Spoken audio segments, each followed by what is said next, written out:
شاب متدين يركب الميكروباص، يلاقي سواق الميكروباص مشغل اغاني بصوت عالي جدا، يديله شريط قرآن عشان يشغله، فيبص له سواق الميكروباص ويقول له: ايه يا استاذ، هو احنا قاعدين في ميتم؟ الرد ده يا جماعة ما جاش من فراغ. الرد ده اتبنى في نفس هذا الشخص وفي نفس ناس كتيرة جدا على مدى سنين طويلة جدا. الإعلام دايما بيصور لينا القرآن بيتحط امتى بس في الحياة، في سرادق العزاء. لازم يجيب لك كده في الفيلم او في التمثيليه ان القران محطوط في سرادق عزاء والشيخ قاعد بشكل معين، وطبعا الناس على ارض الواقع بتطبق الحاجه دي حرفيا، ويعملوا شادر كده ظريف وخيمه، ويجي الشيخ لازم يقرا بالطريقه الفلانيه وربع ربعين، ولازم قهوه ساده ما تعرفش ليه الصراحه. وبعد كده الناس تسمع الربع او الربعين وتتوكل على الله تمشي. حاجه تانية ظريفه جدا اسمها الاصطباح. الشخص كده يصحى من النوم يبقى عنده رغبة متوحشة ان هو يقوم يشغل القرآن لمدة نص ساعة، في القهوة بقى، في البيت، في اي حتة، يشغل القرآن، النص ساعة تخلص الحمد لله. استطيع دلوقتي ان انا اعمل اي نوع من انواع الموبقات، اشغل اغاني بقى، اجيب افلام، مناظر وحشه، مش مهم، المهم الحمد لله ربنا وفقني وشغلت الاصطباح. وتيجي في نص النهار مثلا تقول له: والله يا استاذ ده ممكن بس تشغل لي ايه، سوره الاعراف ولا اي حاجه، يقول لك: ايه يا استاذ الاصطباحه خلاص خلصت. في الناحيه المقابله هنلاقي تعامل تاني مع القران الكريم.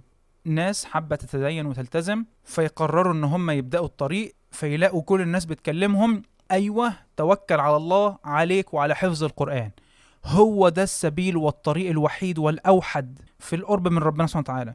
وكيف تحفظ القرآن في 30 يوم، وطريقة فعالة لحفظ 15 صفحة في 10 دقائق. أو الدعاء يتكلموا على حاجة تانية: خلي بالك لازم ورد القرآن، لازم كل يوم تقرأ جزء على الأقل. طيب ما قدرتش، طب حزب، طب ما قدرتش، طب خليها يعني صفحة، طب بص اخرنا نص صفحه، طب 5 ايات كل يوم. طيب ويجي الانطباع كده قبل رمضان تلاقي الخطب بدات كلها تشتغل في ايه: خلاص بقى يا جماعه احنا قربنا من شهر القران، اذا كنت طول السنه ما بتقراش قران فدي فرصتك ان شاء الله، يبدا الشهر من هنا وتفتح المصحف وربنا يكرمك اخر كرم.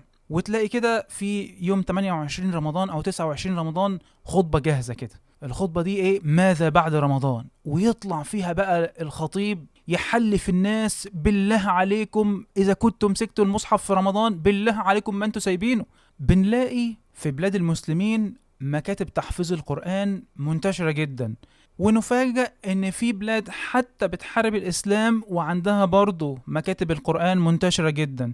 مسابقات عالمية بتقام من البلد دي والبلد دي، والمسابقة القدرة على الحفظ، نعرف رقم الآية في رقم الصفحة في مكانها في الصفحة، اتقان عالي جدا. في كمان حاجة ظريفة جدا في التعامل مع القرآن، تلاقي واحد كده لطيف كده جايب صورة بنت كده ويقول لك: اختكم فاطمة حفظت القرآن، مفيش حد يقول لها بسم الله ما شاء الله، وتدخل بقى الناس بقى الله اكبر بسم الله ما شاء الله، ربنا يبارك فيكي، ربنا يحفظك، وربنا يكتر من امثالك.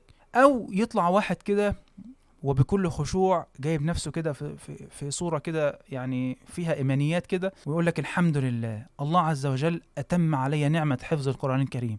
وبعد المقدمة دي لازم تكون الخاتمة إيه بقى؟